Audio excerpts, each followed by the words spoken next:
let's consider a distribution of charges, Q1, Q2, etc., Q3, such that the total charge of this distribution, so I'm going to sum over all the charges, j goes from 1 to n, is 0. So it's a neutral distribution of charges. And I want to define a new quantity called the dipole moment, which characterizes how those charges are distributed in space. And our definition of the dipole moment, P, will be as follows. It will be a sum over all the charges, and it will be a product of the charge times a vector rj. Now, this vector rj we'll define in the following way. We'll choose an origin, and we'll define a vector from the origin to where the charge is located. That is R1. Let's indicate the jth charge over here, and that's the vector rj.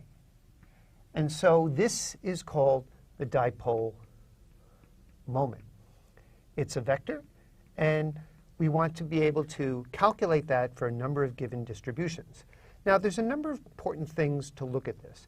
When we see that we've chosen an origin and the quantity rj seems to depend on the location of the origin, then does this dipole moment depend on our choice of origin? And the answer is no.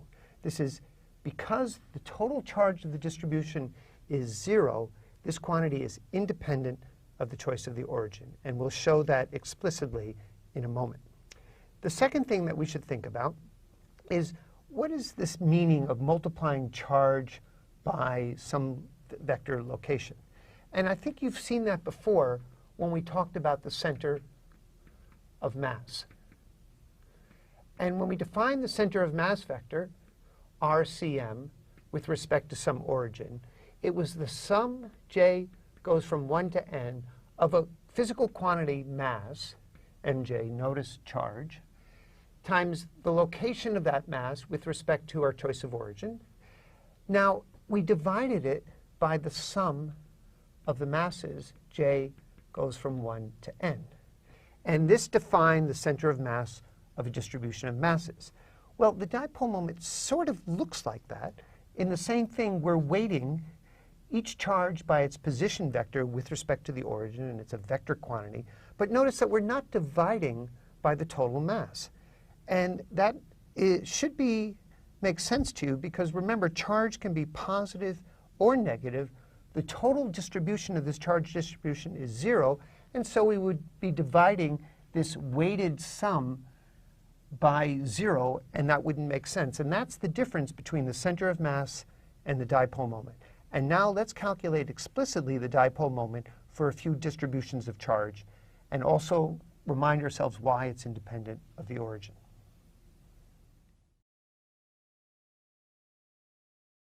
Let's look at another example of a dipole. Let's take a charge 1 that Q1 is equal to plus 2q, and q is positive. And let's make a triangle, and we'll have 2 and 3. And Q2 is equal to minus q, and Q3 is also equal to minus q. And we'll make this an isosceles triangle, an equilateral triangle with sides A, and A. Now, the dipole moment is defined again to be Qj, Rj. J goes from 1 to n. And we also notice that with this distribution, the sum of the charges is 0. And so this quantity is independent of how we choose our origin. And now there's always, this is the place where we think. So in previous problems, we found that if we chose the origin at one of the charges, then the calculation would be only involve two other charges, because one of these vectors would be 0. But in this problem, we're going to pick an origin in the following place. We'll pick it on the line right there. And we'll have plus y plus x, I hat, and j hat. And now our three vectors are R2,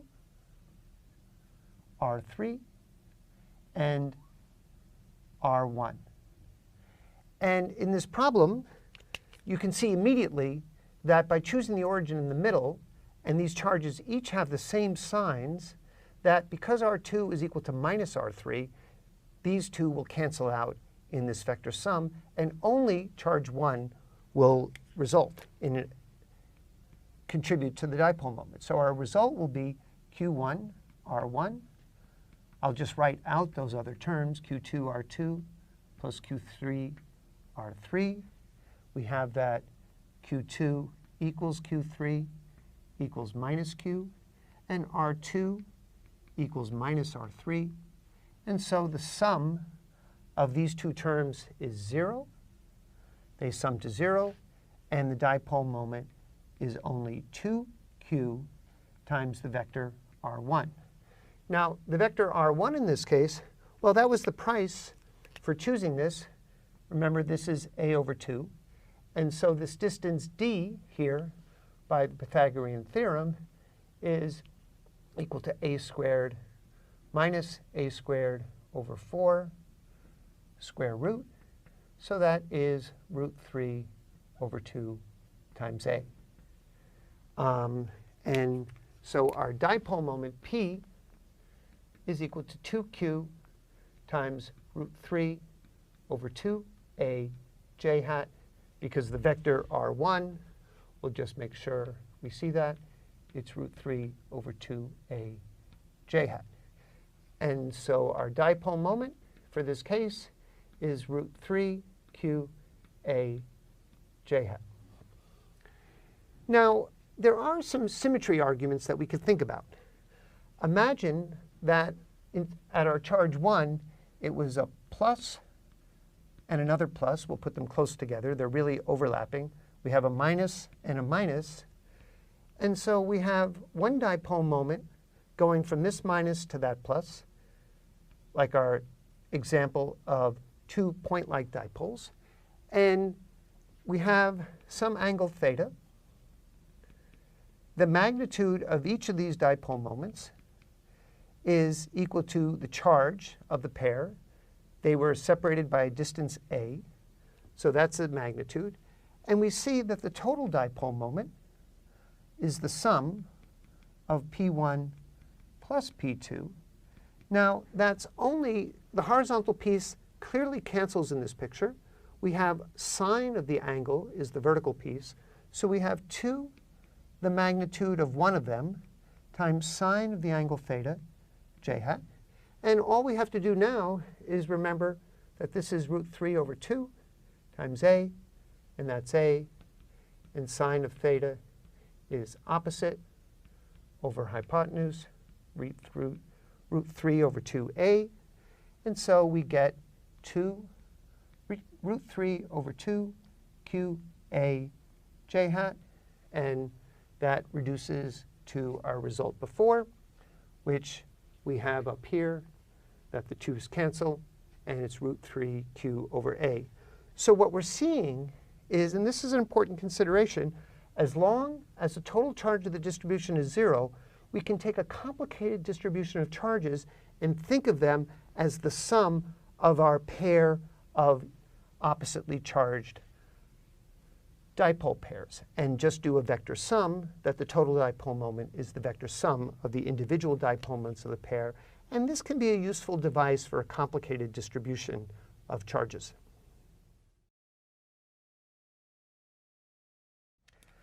We were looking at charge distributions in which the sum of the distribution of charges was equal to 0.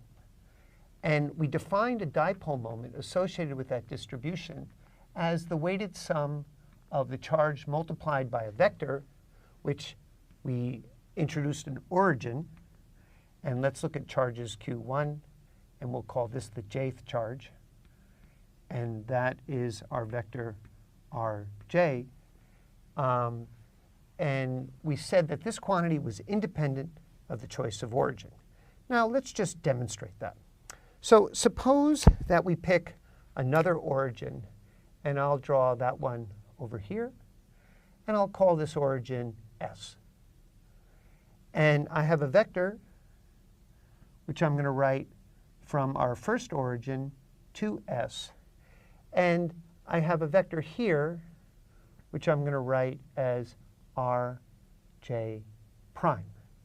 And that indicates that it's the vector from the origin to that point, to where the charge is located. And I'd like to show that this dipole moment is the same whether we calculate it around O or we calculate it around S. So once again, we have this vector triangle, which is a very powerful analytic tool, that this vector is equal to the sum of R0s plus Rj prime.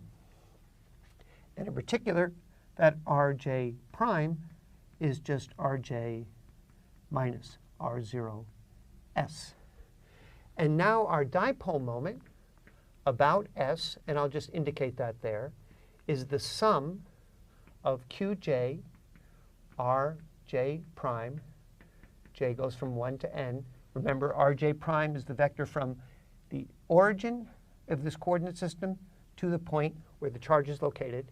And now we use our result that we can rewrite this as the sum, j goes from 1 to n, of Qj times the vector Rj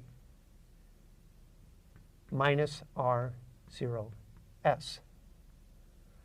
Now, these are two different pieces, so we'll write the first one. J goes from 1 to n of Qj Rj. And notice you're already seeing that that is the dipole moment about the original origin. And the second one is the sum j goes from 1 to n of Qj, this vector R0s. Well, this first term is the dipole moment about the origin. And now this vector R0s, no matter how many charges we have in this picture, is always the same. It's independent of the jth charge. And so we can rewrite this sum as the sum of the charges, because every single one is multiplied by the same vector 0s. And that's precisely our condition that we're talking about a distribution in which the total charge is 0. So this was our assumption that it's 0, and our conclusion is that the dipole moment is independent of the choice of origin when we write down this formula. What that means when you calculate problems is you can think very carefully about where to pick your origin to simplify dipole calculations.